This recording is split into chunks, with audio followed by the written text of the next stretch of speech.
Hello students, paper 6D CA final economic laws study material में जो changes हैं applicable for May 22 attempt, जो नया स्टडी मैट आया है with regard to RERA act, real estate regulation and development act of 2016, उससे related बात करेंगे। पहली बात देखिए, जो स्टडी मैट में चेंजेस है कुछ ऐसा नहीं कि आपको कुछ डिलीशन करना है, काटने वाली कोई चीज नहीं है, हल्का सा एडिशन है इसमें।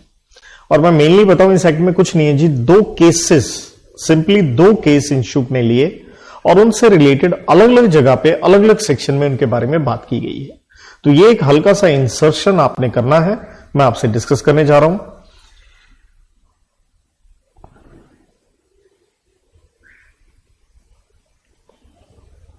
देखिए, सबसे पहले तो इंस्टीट्यूट ने क्या किया, जो अपना इंट्रोडक्शन पार्ट है उसको थोड़ा सा डिटेल में बता दिया। जर्नी फ्रॉम रेरा बिल 2013 से लेकर के 2016 तक टिल द एक्ट ऑफ 2016। एक तो बहुत पहले की कह लीजिए हिस्ट्री उन्होंने ये अच्छी खासियां लिख के दे दी, जिससे आप ये लेके चल सकते हो कि भाई साहब इसके ऊपर प्रश्न आने की संभावना तो नॉर्मली नहीं बनती है, बट फिर भी देखिए हम पढ़ दें तो कहता है जब रेरा बिल 2013 आया था, जो स्टैंडिंग कमेटी बनाई गई ऑन अर्बन डेवलपमेंट, 15वीं लोकसभा जब सरकार चल रही थी, उसकी एक रिपोर्ट रियल एस्टेट बिल, ये with regard to ministry of housing and urban poverty alleviation, इस मिनिस्ट्री से रिलेटेड ये रिपोर्ट दी गई 12 February 2014 को। इसके बाद जब ये राज्यसभा में पेश होता है ये बिल, तो ये रेफर किया जाता है 21 मेंबर की एक सेलेक्ट कमेटी को। On a motion adopted by the house on 6 May 2015, the committee ने हेल्ड 17 सीटिंग्स, 9 दिल्ली में और देश के अलग अलग राज्यों में उन्होंने काफी मीटिंग करी। इस कमेटी के सामने 445 लोग भी सामने आए, अलग अलग कैटेगरी के स्टेक होल्डर्स कह लीजिए, जिन्होंने अपना ऑब्जेक्शन, सजेशन या रिप्रेजेंटेशन दिया। इसमें कंज्यूमर भी थे, RWA भी था, जिसका मतलब है resident welfare association, promoter, builder, banks वगैरह। तो ये सारे के सारे थे। हाउसिंग मिनिस्ट्रीज हर स्टेट की एंड यूटी की भी इसके अंदर थी, लॉ फॉर्म्स भी थी और एक्सपर्ट्स भी थे रियल एस्टेट से रिलेटेड। तो इस सेलेक्ट कमेटी ने इन सजेशंस के बाद देखिए एक रिकॉर्ड मेंटेन किया 273 सजेशंस का। It further visited Calcutta, Bengaluru, Mumbai, Shimla to interact with stakeholders. तो बहुतों के डाइवर्स इश्यूज थे जो कि यहां पेश होते हैं, और सेलेक्ट कमेटी ने कई उनके ग्रीवेंसेस कस्टमर्स के नोट डाउन किए कि बहुत ही कई अनस्क्रपलस प्रमोटर्स हैं जो उनको लूट रहे हैं, ड्यू फ्रॉड कर रहे हैं, जाली अनस्क्रपलस प्रमोटर। तो ऑब्जर्वेशन ये रहती है सिलेक्शन कमेटी की कि एक नीड है कि प्रोटेक्ट किया जाए कंज्यूमर्स को और रियल एस्टेट सेक्टर को भी इंकरेज किया जाए, इन्वेस्टमेंट बढ़े, लोगों को एम्प्लॉयमेंट वगैरह भी मिले। और मेन ध्यान रखना है ये फ्लाई नाइट ऑपरेटर्स जो प्रमोटर हैं, जो भाग जाते हैं पैसा लेके, उनको लगाम लगाई जा सके। तो बस इसी को लेकर के इन्होंने कहा stand by the consumer and the good promoter, सही लोगों के साथ हमें स्टैंड लेना है। तो नया रेरा बिल 2016 को पेश किया जाता है, जिसके बाद ये एक्ट बना। और दरअसल अगर हम मेन चीज जो देखें कि वो ये है, ये जब 2013 से 2016 का बिल और एक्ट, मेन ये एक केस कह लीजिए, पहला केस एक केस और है जिसके ऊपर जो चेंजेस हैं। Forum for people's collective efforts and another's versus state of Bengal. So forum for people's collective efforts and another versus state of Bengal का केस था, जिसके बाद कह लीजिए ये एक्ट आके बनता है। तो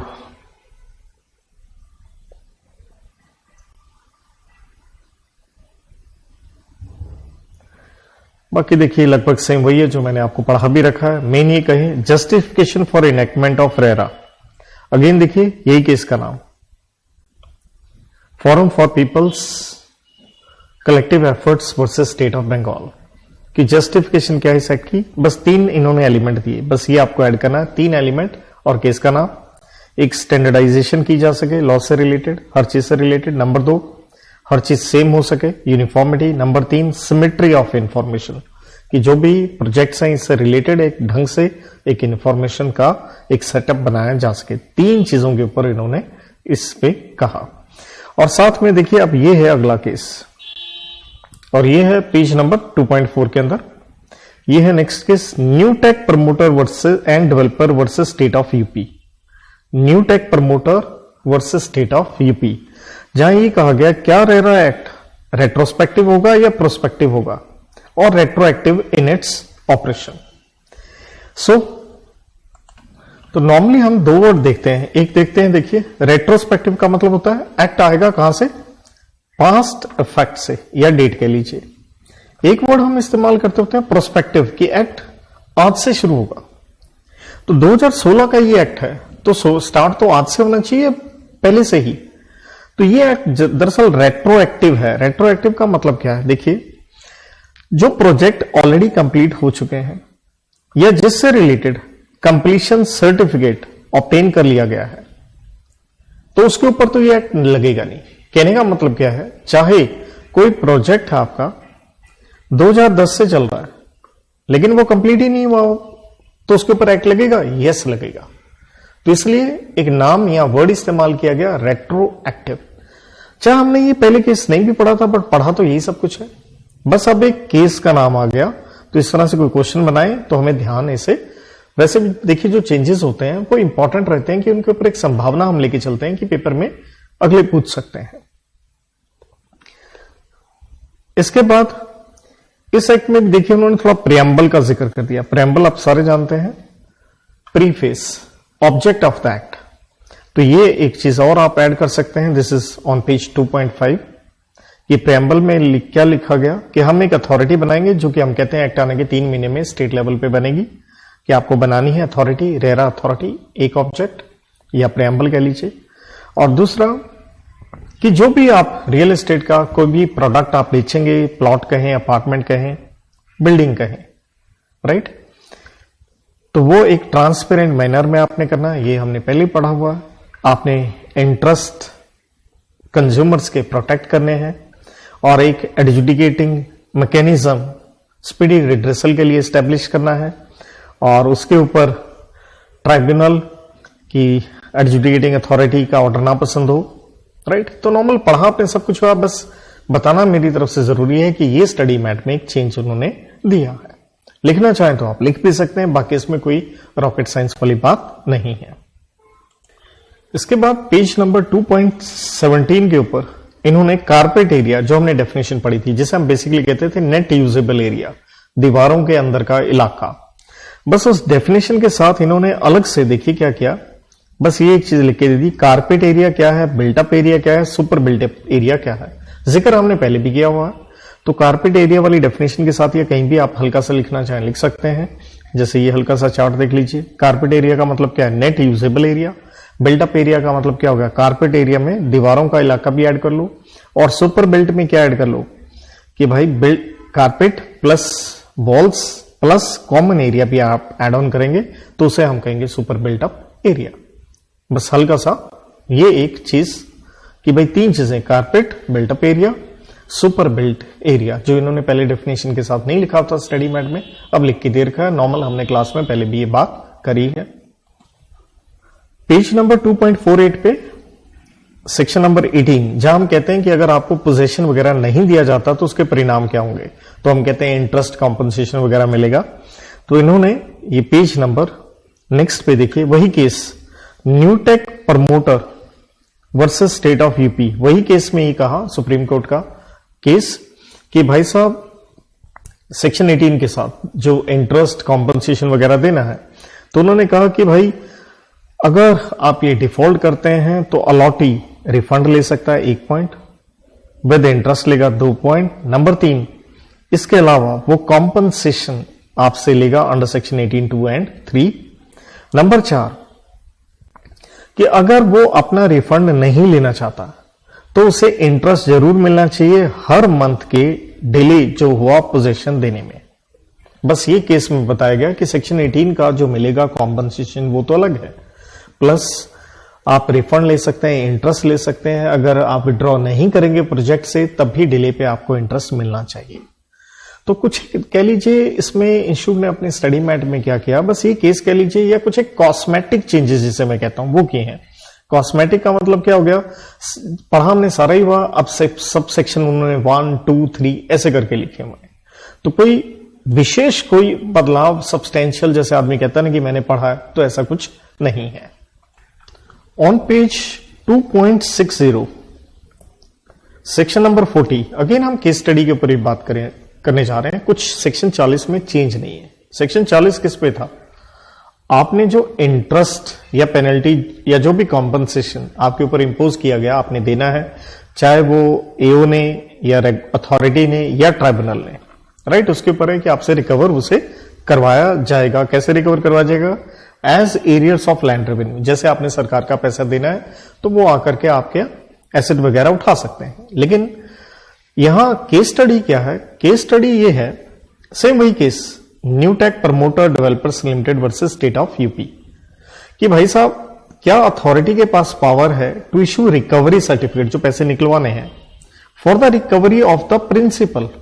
क्योंकि सेक्शन 40 में प्रिंसिपल की बात नहीं है, इंटरेस्ट की है, पेनल्टी की है, कॉम्पनसेशन की है। व्हाट अबाउट प्रिंसिपल, ये वर्ड यहां पे मिसिंग है, इसलिए सुप्रीम कोर्ट में ये केस गया। तो सुप्रीम कोर्ट ने कहा कि भाई साहब हमें नो डाउट यहां इंटरप्रिटेशन देखनी है, हमें इस एक्ट का पर्पस, प्रियम्बल, ऑब्जेक्ट, वो सब कुछ देखना है। तो हमें यहां दिख रहा है कि विजिबल एक इनकंसिस्टेंसी है, मींस कुछ चीज गड़बड़ है। तो आप ही दिमाग लगाओ, रेरा एक्ट बनाए किस लिए है, टू प्रोटेक्ट द कंज्यूमर। तो ऑब्वियसली प्रिंसिपल की रिकवरी के ऊपर भी क्या उसे रिकवर किया जाएगा as arrears of land revenue, the answer is yes. तो ये प्रिंसिपल भी रिकवरेबल होना चाहिए, वरना it will defeat the basic purpose of the act. Page number 2.62 section number 43, जहां हम क्या करते हैं, एपलेट ट्राइब्यूनल में अपील करते हैं। तो अगेन उसी केस से रिलेटेड है। देखिए हमने सेक्शन 43 में ये क्या पढ़ा, अगर आप प्रमोटर हो और अगर आप एओ अथॉरिटी वगैरह के ऑर्डर से संतुष्ट नहीं है, ट्राइब्यूनल में आप अपील कर सकते हैं, प्रोवाइडेड पहले जमा करवाओ 30% ऑफ पेनल्टी, 30% और हायर अमाउंट जो भी बताया गया है पहले वो आपको जमा करवाना होता है। तो ये एक प्री डिपॉजिट है, इसके ऊपर केस स्टडी बनती है। क्या प्री डिपॉजिट करवाना 43 सेक्शन के अंदर of the act for entertaining substantive right of appeal is sustainable in law, क्या ये सही है? जैसे सेम देखिए वही case Newtech promoters versus state of UP में क्या कहा गया, यहां पे प्रमोटर ने केस किया कि ऑब्लिगेशन आती है प्रमोटर के ऊपर है कि हमें प्री डिपॉजिट करवाना पड़ता है। तो देखा जाए आर्टिकल 14 हमारे संविधान का, आर्टिकल 14 किस पे डील करता है, इक्वालिटी, और 19 डील करता है freedom of speech and expression, right. Mainly कह लीजिए इक्वालिटी के ऊपर कि सिर्फ प्रमोटर को 30% पहले पैसे जमा करवाने होंगे, ये तो फेयर नहीं है, ये तो इक्वालिटी नहीं हुई।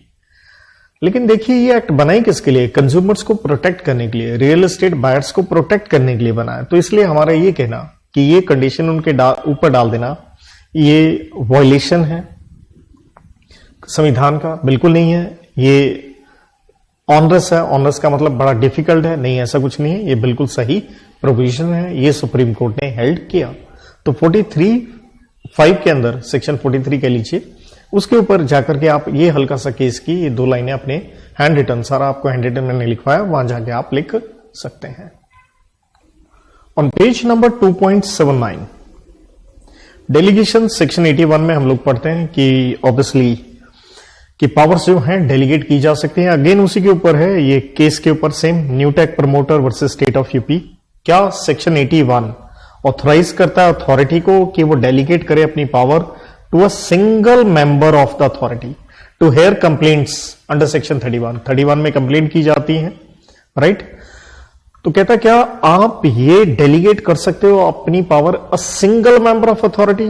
तो सुप्रीम कोर्ट ने कहा भाई बिल्कुल इसमें तो कोई दिक्कत वाली बात नहीं, क्योंकि ऐसा कुछ हमें दिखता नहीं है कि वहां कुछ डिफरेंट लिखा है, तो बिल्कुल आप कर सकते हैं। तो इसलिए हम कहेंगे cannot be said to be divorce the mandate of law, मतलब ये लॉ के अगेंस्ट नहीं है, आप बिल्कुल ऐसा कर सकते हैं। ऑन पेज नंबर 2.84 ये अगेन वही केस है, 2 ही केस मैंने बताए थे, ये पहले वाला आ गया forum for people's collective efforts versus state of west Bengal वाला। तो ये बनता है सेक्शन 88 एंड 89 के ऊपर। सेक्शन 88 क्या कहता है कि भाई रेरा एक्ट में application of other laws not barred, मतलब ये एक्ट किसी और एक्ट के डेरोगेशन में नहीं है, मींस उसके खिलाफ नहीं है, सभी एक्ट भाई भाई हैं, साथ में चलेंगे। लेकिन सेक्शन 89 क्या कह गया, इस एक्ट का ओवरराइडिंग इफेक्ट है, मींस अगर दो एक्ट में क्लैश होगा तो किसकी चलेगी, रेरा एक्ट की चलेगी, not with standing anything contain in any other law for the time being in force. तो देखा जाए ये दोनों प्रोविजन एक दूसरे को क्या कर रही है, ओवरलैप कर रही, डिफरेंट जा रही है। एक कह रहे हैं हम साथ साथ हैं, दूसरा मेरी ही चलेगी। तो इसी के ऊपर सुप्रीम कोर्ट में केस जाता है। सुप्रीम कोर्ट में केस किस चीज के ऊपर जाता है कि भाई किस तरह से इन चीजों का इंटरप्रिटेशन हम करें। तो ये केस जैसे वेस्ट बंगाल की तरफ से आया, तो वेस्ट बंगाल की गवर्नमेंट ने वहां पे अपना लॉ बना रखा है, वेस्ट बंगाल HIRA एक्ट। तो इसमें भी यही था कि भाई इस एक्ट के अंदर सब्सटेंशियल ओवरलैपिंग है with the provisions of RERA, right. तो यहां पे वेस्ट बंगाल की जो गवर्नमेंट है उन्होंने अपनी तरफ से 4 चीजें पुटअप करी। एक, उन्होंने कहा कि भाई सब्सटेंशियल ओवरलैपिंग है, चीजें दोनों एक्ट में, स्टेट एक्ट में और सेंट्रल एक्ट में थोड़ा थोड़ा ओवरलैप कर रहा है, एक दूसरे के ऊपर निकल रहा है, दिस एंड दैट। नंबर 2, उन्होंने कहा कि भाई सेक्शन 88 में लिखा है साफ, हम स्टेट गवर्नमेंट वाले, हमारा लॉ चलना चाहिए क्योंकि लिखा है कि रेरा एक्ट डेरोगेशन में नहीं है, को एग्जिस्ट करेगा।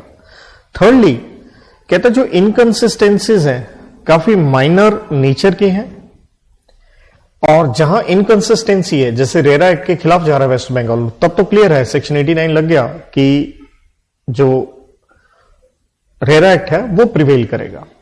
फोर्थली, उन्होंने कहा section 92 of the RERA demonstrates, section 92 ये कहता है कि जहां पार्लियामेंट चाहे तो किसी स्टेट एक्ट को रिपील कर सकती है, रिपील का मतलब है खत्म कर सकती है। जैसे महाराष्ट्र एक्ट 2014 को खत्म किया गया सेंट्रल गवर्नमेंट के द्वारा, कि जहां वो खत्म करना चाहे तो ठीक है, वरना देखिए दोनों साथ में चलने चाहिए। तो इसलिए हमारे जो कुछ ओवरलैपिंग है बिल्कुल ही, अगर स्टेट गवर्नमेंट का डिफरेंट है तो उन प्रोविजन को हम रहने देते हैं, वरना तो स्टेट वाला चलना चाहिए। तो ये 4 चीजें स्टेट गवर्नमेंट की तरफ से यहां पुटअप की गई। अब इतना ही केस स्टडी बताया गया, ज्यादा ये नहीं बताया गया है कि सुप्रीम कोर्ट ने अंत में निर्णय वगैरह क्या लिया। बाकी आप पूरा एक एक वर्ड भी पढ़ सकते हैं, मैंने मोटा मोटा यहां पढ़ दिया आपको। तो इसके साथ जो स्टडी मैट के चेंजेस हैं यहां पे सिर्फ 2 केस के ऊपर बेस्ड हैं, समाप्त होते हैं। Good luck, God bless.